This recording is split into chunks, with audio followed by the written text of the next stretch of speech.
What's going on, guys? My name is Sam and you're watching Cowboy's Camp. In today's video, I'm doing something a little bit different. Here recently, rabbit season ended, and I have harvested a couple of rabbits, and I wanted to cook them up a little bit different than I did last time in my rabbit versus squirrel cook-off video. This time, I'm going to be following a video that has two recipes in it from Cowboy Rollins.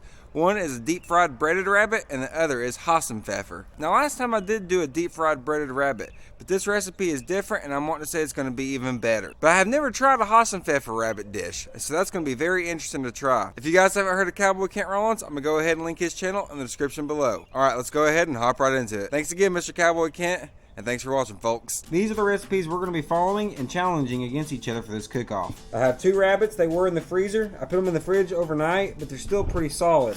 So I'm going ahead and putting them in some cold water to help thaw them the rest of the way, and then we're going to mix the brine up and put them in the brines. So the first step is going to be mixing up both brines. One brine is going to be for the fried rabbit, and the other brine is going to be for the Hasenpfeffer. So first I'm going to start with making the brine for the fried rabbit. But in the video he adds a couple more ingredients that's listed in this recipe.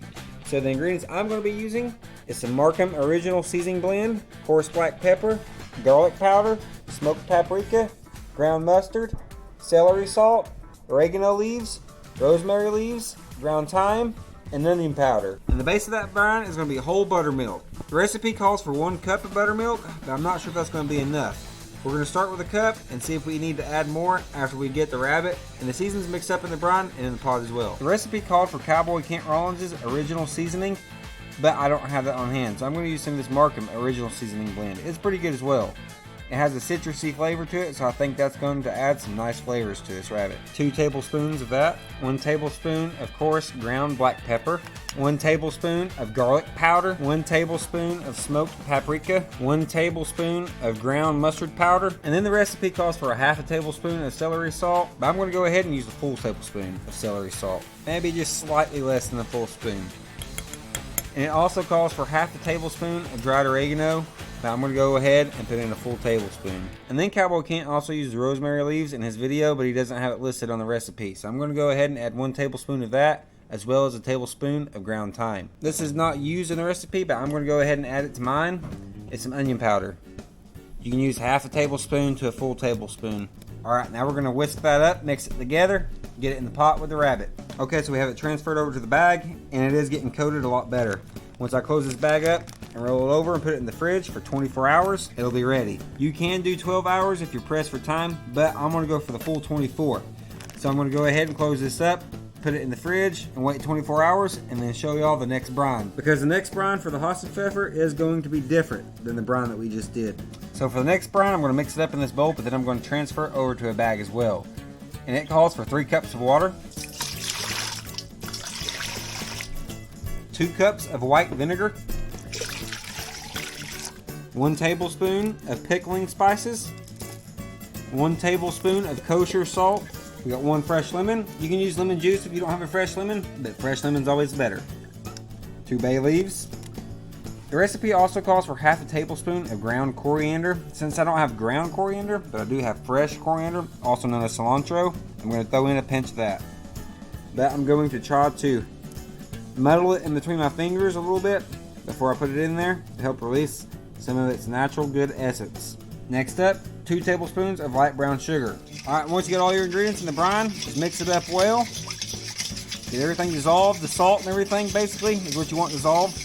And then after that, we're going to transfer this over to a bag, a gallon Ziploc bag, like we did the last rabbit. Put the pieces in there, put it in the fridge for 24 hours, and I'm going to show you guys the next step. Alright guys, it has been 24 hours, and our rabbit has been in the marinade. But I do have to mention, the marinade in his video looked a bit different than this. But this is the recipe that was printed out from the link in his video, so that's what I am following. I did have to add some buttermilk because 1 cup was not enough. I added around 2 to 3 cups to make it a little more liquidy. So next up, I'm going to get the breadcrumb mix ready and the egg wash. So in here we have 2 cups of all-purpose flour, 2 tablespoons of cornstarch, 2 teaspoons of baking powder, and then optional, you can put in your favorite spices and seasonings. Mix it up, mix it well. In a separate large mixing bowl, we're going to add 1 cup of buttermilk, 2 tablespoons of white distilled vinegar, and then 3 large egg whites. Now combine all 3 together and whisk thoroughly. So the next step is going to be getting the rabbit parts out of the marinade, and we're going to pat them dry. So here we have the patted dry rabbit parts. Now, this was not included in the recipe steps, but I'm going to try to remove some of the silver skin on these back straps. This type of silver seam skin can be really tough and chewy, and that's not what we want. We want the tender meat.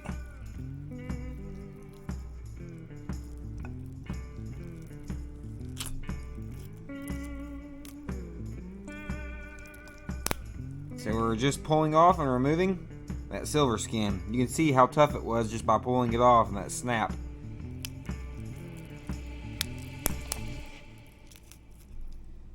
Now that piece is looking a good bit better. So I have picked off some silver skin, but I'm going to do something that was not mentioned in the video. And that is I'm going to boil these for 3 minutes on a rolling boil temperature. And that's going to help tenderize these as well. You want to bring a good amount of water to a rolling boil. Once it comes to a rolling boil, put the rabbit in and wait till it becomes a rolling boil once again.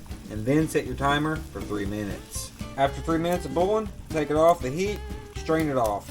So as your rabbit parts are draining, you can go ahead and begin to heat up some vegetable oil in a pot or a Dutch oven.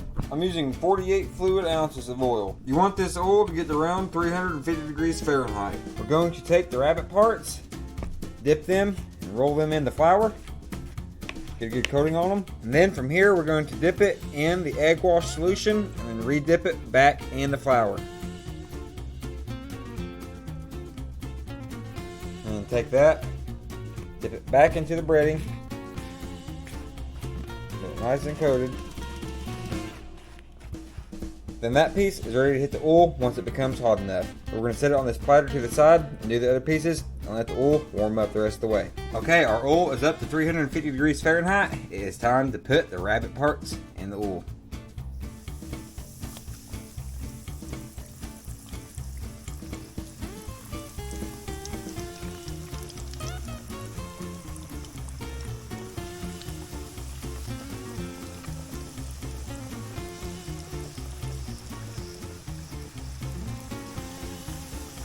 I'm going to cook the legs in one batch and then cook the rest of the body pieces in another batch, just so I don't crowd the pot and get the oil temp too low. Now you want to fry this rabbit for 4 or 5 minutes or until it's golden brown.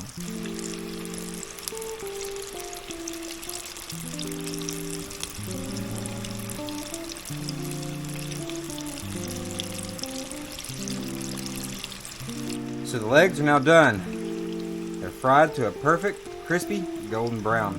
Let's get them out, get them onto paper towels, and cook the other parts. These thin little pieces won't take that long, maybe about 1 minute to 2 minutes.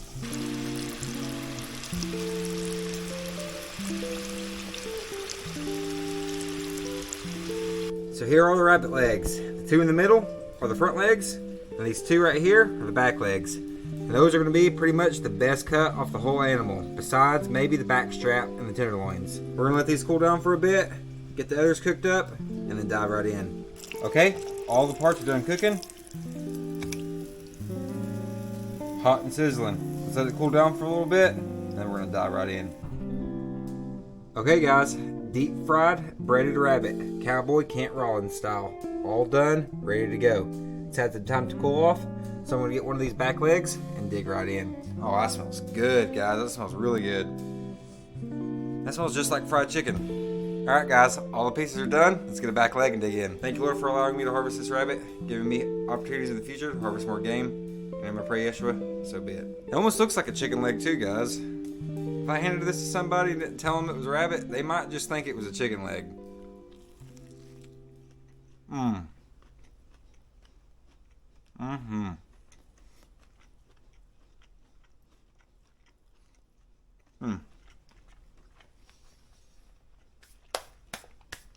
That is so tender and so juicy. All the seasonings from the marinade mix so well with that meat. And the bread is very crispy and crunchy. There's the meat right there. It looks like dark chicken meat, and it tastes very, very, very similar to chicken meat. Boiling it was a good method. That took out some of the chewiness. Last time I cooked it, I didn't boil it, and it was a little bit chewier. This time, it's not chewy one bit. It's very, very tender, just like a chicken leg.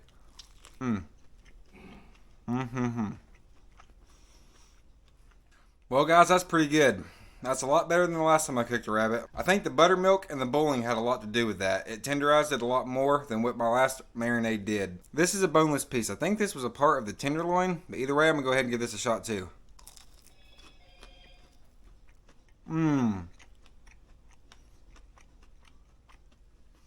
It tastes almost exactly like chicken. I'm trying to think if I can actually tell the difference between it and chicken. Guys, it's pretty hard to tell the difference between that and chicken. If there's any difference, it's extremely slight. Alright, I've also heard the backstrap can be one of the best cuts from a rabbit. So let's go ahead and take a bite of that. Oh, wow.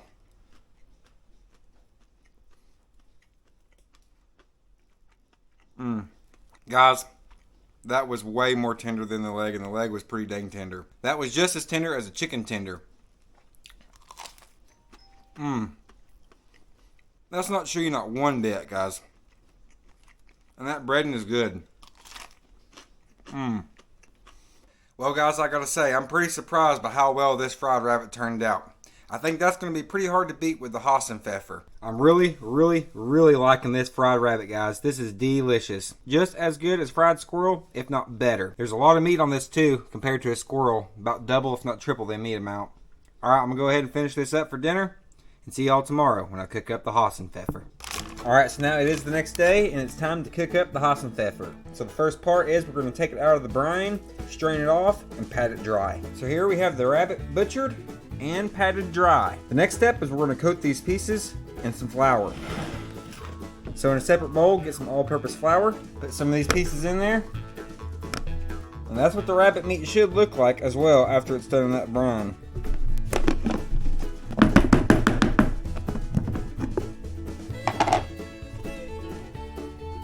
Alright, now we're going to take the pieces out, set them aside on a separate plate.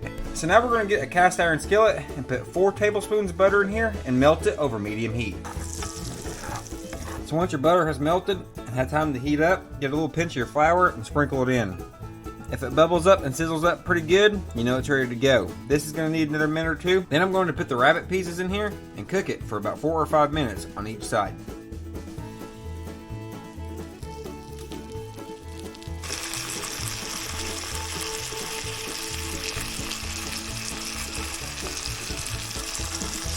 Once you get the pieces in, put your lid on, set your timer for 5 minutes. So after 5 minutes, we're going to take the lid off, and we're going to flip these bad boys.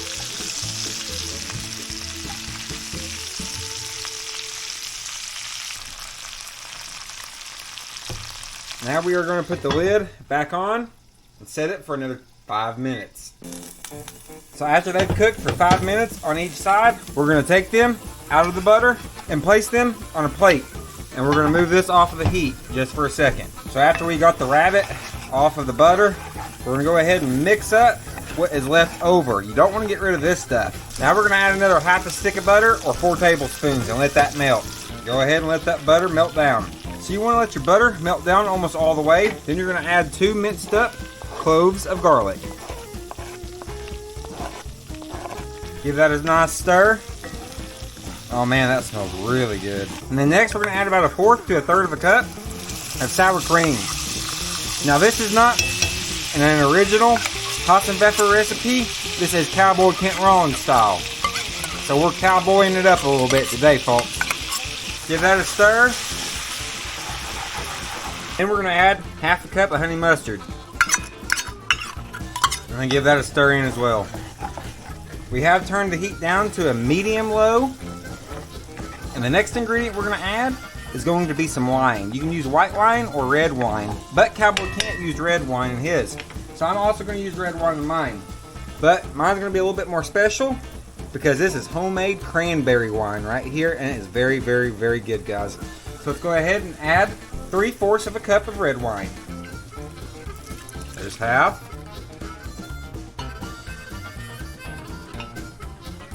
And there's about 1/4. Then give that a stir.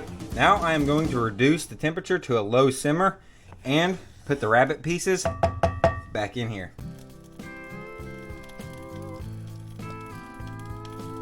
Now that we have all our rabbit pieces back in here, we're going to put the lid back on. Keep a very close eye on this because we don't want it to burn. And we're going to cook it on a low simmering heat for about 45 minutes. After 20 minutes, we want to go ahead and give it a check. Make sure everything's looking good. Make sure it's still simmering, make sure nothing's burning, and we want to flip the pieces over. Also, if your stock or your gravy is starting to get too thick, you can add a little extra wine or water to thin it out some. Alright, let's go ahead and put the lid back on and let this cook for another 20 or 30 minutes until all the meat is fork tender. Okay, so the Hasenpfeffer has been cooking for around 45 to 50 minutes. Let's go ahead and check it out. It's looking pretty good, guys. Let's see what the meat consistency is like. Get one of these back legs where the meat's nice and thick up towards the thigh and check it out. I think that's done, guys. It's pretty fork tender. Let me check that out a little bit closer.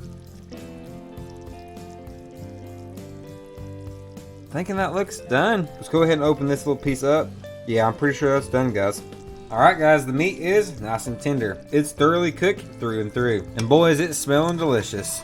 Now, I'm not sure if an original Hasenpfeffer recipe calls for this, but Cowboy Kent Rollins said that this would go great on a bed of rice or some biscuits.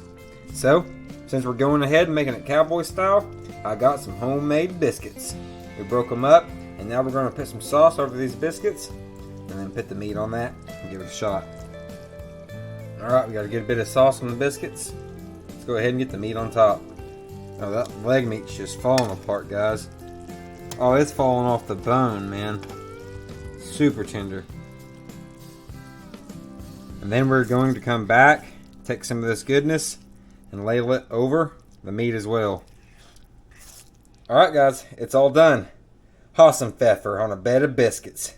Let's let it cool down, and then we'll dig right in. I will admit, from the camera's point of view, it doesn't look that appetizing, but it is just brown sauce, and it has the flour in it, so it's a little bit thicker. So that's what makes it thick and brown. That sauce is absolutely delicious too. It has a slightly sweet flavor from the honey and the cranberry wine. And then some sharp tanginess comes through from the pickling spices and that mustard. Alright, let's break open the leg and check out this meat.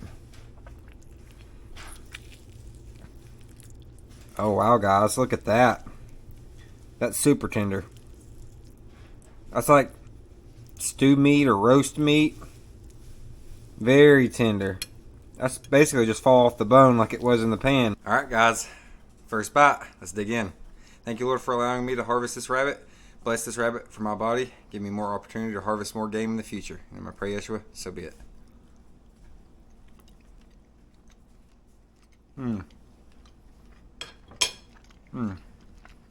That is super tender, guys. Very, very tender. Very juicy, of course, because it's been marinated in all kinds of stuff. There's a sweet tanginess to it, and there's something else I can't put my finger on. So let's get another bite and see if we can't tell what it is. I think it's some of that clove coming through in that pickle seasoning, and that's just really, really good. You wouldn't think it would be good with meat, but that is delicious. Now that we've tried some of the leg meat, let's go ahead and get a body chunk and try some meat off of that. And then we'll try a bite with some biscuit. Oh wow guys, look at that. That's almost white as chicken. That's basically white as chicken right there, guys. That is a nice boneless chunk of meat right there. We'll get some sauce on the back side of it as well. And we'll give that a try. Alright, here's a piece of the back. This would be like the back strap of a rabbit. And this is probably the best cut off the rabbit. The back legs are really good too, but the back strap is just a little bit more tender. And it has a lot of good flavor in this as well. So let's go ahead and try it.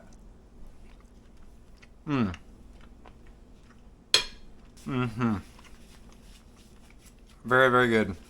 And that mustard and that honey goes very, very well with that rabbit. And the other seasonings just blend right with it as well. So here's another piece of that back strap with some biscuit. Let's give that a shot. The biscuit makes it even better, guys. I was thinking it was going to be better without the biscuit at first, but the biscuit just complements everything so well. The biscuit soaks up some of that sauce, and the meat just bounces right off of it. If you did harvest your rabbit with a gun, you should be careful just in case if there might be some pellets, a fragment of a bullet, or some bone fragments inside of your meat. You want to choose slow just in case. You don't want to swallow anything like that. All in all, a very, very good dish, guys. If I had to pick one or the other, I don't know if I could. The fried rabbit versus the Hasenpfeffer rabbit, they're very delicious, but in their own ways. The fried rabbit was delicious, and I love fried fish and other fried wild game meats. But this Hasenpfeffer is a go-to dish as well. It makes the rabbit very, very tender, juicy, and flavorful. And it's a little something different than having fried food all the time. So I guess if I was in the mood for fried food, of course I'd go with the fried rabbit. But if I was getting tired of having fried food or just wanted something a little bit different, the Hasenpfeffer is a go-to choice. All in all, Cowboy Kent Rollins knows how to cook up some rabbits, and I'm glad I found his video and followed this recipe. Alright, I'm going to go ahead and sit down, finish this off for dinner, and call it at that. Here recently rabbit season ended, and I've tanned and fleshed a couple of hides. If you would like to know how to skin a rabbit, I'll link this video right here at the end. Also, if you'd like to know how to tan and flesh them, I'll link that video right here at the end as well. But until next time, please consider liking, sharing with friends and family, and subscribing if you haven't already. Sam out.